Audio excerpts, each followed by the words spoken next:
My videos will not affect the experience of your potential users. Your poorly optimized, bloated, laggy, non-functional Mickey Mouse attempt at a game console does that all on its own.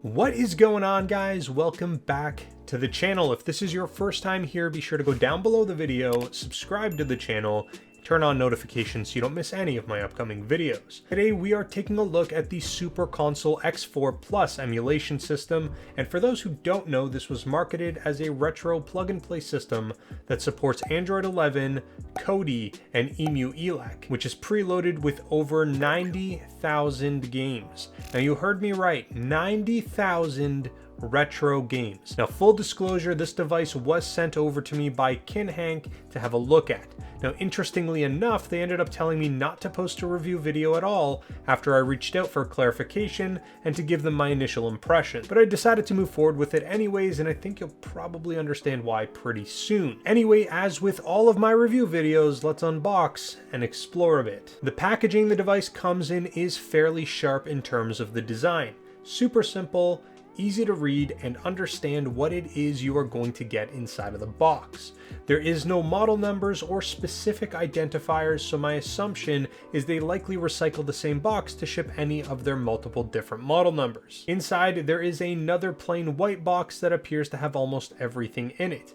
And as you can see, everything is pretty much just packed into here. You get the console itself, a power adapter, an HDMI cable, a second micro SD card that has the Kodi build on it, and a remote to control the console at a distance. Now, there are also two included wireless PS2 clone controllers, and my first impressions actually seemed pretty good, but let's go ahead and keep on digging. Now, this console comes with the Amlogic S905X4 chip, packing a quad-core ARM Cortex-A55 CPU clocked in at 1.9 GHz. Now, that's actually coupled with the Mali G31 MP2 GPU and 4 gigs of onboard RAM. It also has 32 gigs of onboard storage, and the company even included active heat cooling to make sure that the board runs at a good temperature. And honestly, from a hardware perspective, if optimized well, this device is going to be really reasonable for playing retro games and even some of the more advanced titles like those of PS1, Dreamcast, and even some PSP titles. Now, looking at the device itself, it is fairly compact, and although the design is a bit basic, it really doesn't look all that bad. You have an LED screen and indicator on the front of the console that displays things like the time and maybe some other settings. And on the right side, you have a micro SD card slot and two USB ports. On the back is a network port, a 3.5mm AV jack, HDMI out, and the power port as well. The top of the device has cutout vents for the active cooling system. The console as a whole is not much bigger than a deck of cards. Even the included controllers, although they are cheap, are not that bad and actually feel pretty good in your hands. So far so good, right? Well, that's exactly what I thought, and on paper this device seemed really promising. I even took the device apart to check out the board design, and to be honest, even that looked like it was designed well. So where exactly is my gripe with this product?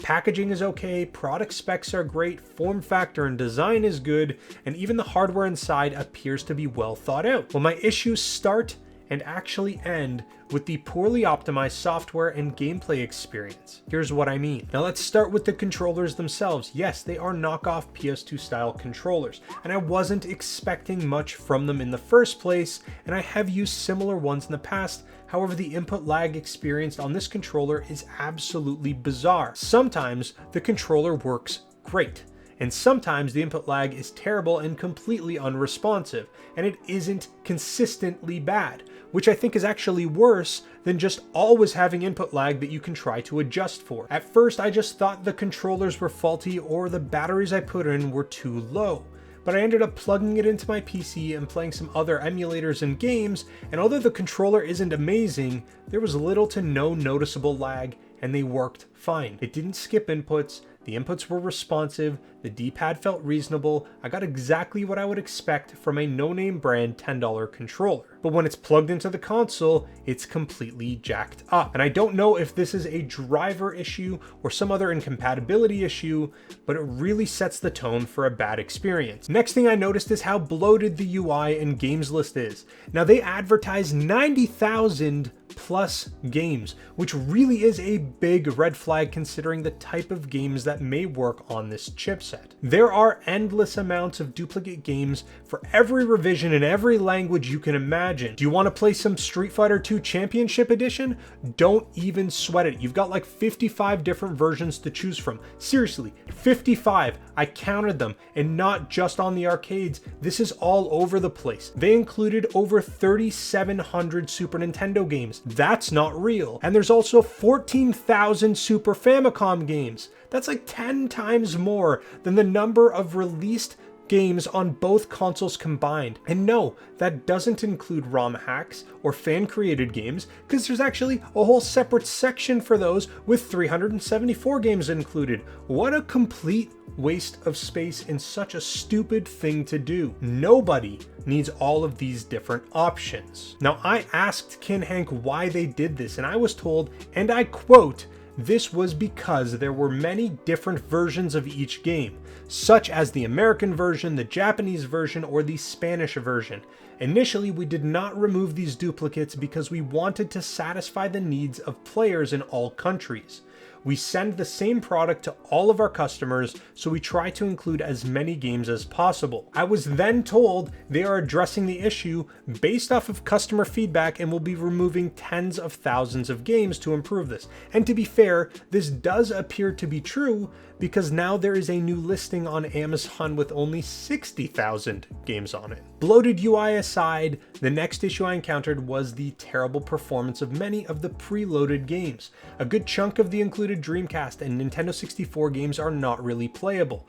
Many PSP games will give you a terrible experience. Why are these games even on this device? Based on the fact that a fairly low number of games are available in each of these categories, you would assume that these games were hand selected because they would, well, I don't know, perform well? No. You are wrong to assume this. And yes, there are some N64, PSP, Dreamcast games that will play reasonably well, but the gameplay in general is consistently bad for most of these games on the console I just mentioned. It feels backhanded to include these games at all, and it could have been completely avoided had they actually play tested them. Only include the games that objectively work well. There are thousands of games on here that shouldn't be, and this is a huge fail. The next gut punch was the fact that a huge amount of games don't even launch. This is not just advanced games, but there are even some 8 and 16-bit and arcade titles as well. Like, give me a break after spending 35 hours trying to figure out which revision and which language and which version of a game I want to play. When I try to launch it, the game fails? This is ridiculous. Thankfully, EmuElec allows you to go in and adjust the default cores so you can at least try to fix the problem with those games that don't work. But if you have no experience with these sort of things, you are pretty much screwed.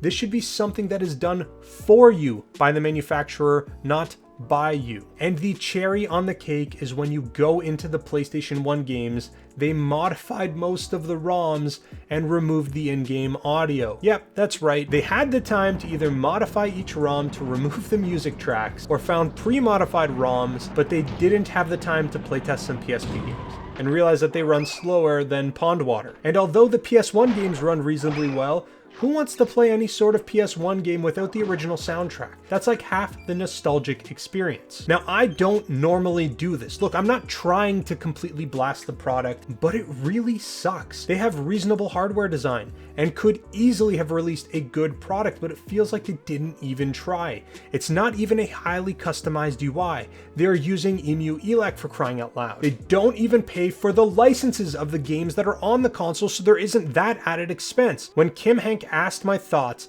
and I shared my concerns, they responded by telling me, "I appreciate your willingness to create a video despite our concerns. While we value honest reviews, we encourage a constructive approach to addressing the issues you've mentioned. Negative comments can affect our product's reputation and the experience of potential users. At this time, we kindly request that you refrain from posting videos about it. Well, here's the thing. No, I will not refrain from posting videos about it, and also no, my videos will not affect the experience of your potential users. Your poorly optimized, bloated, laggy, non-functional Mickey Mouse attempt at a game console does that all on its own. This is such an easy fix, but for whatever reason, and I've looked this up, you guys keep pushing out different hardware versions with the same software issues. You guys are charging like $140 on Amazon for this hardware, but it's just a hassle to use. I was even told there is a new version of hardware coming out called the Super Console X5 that will fix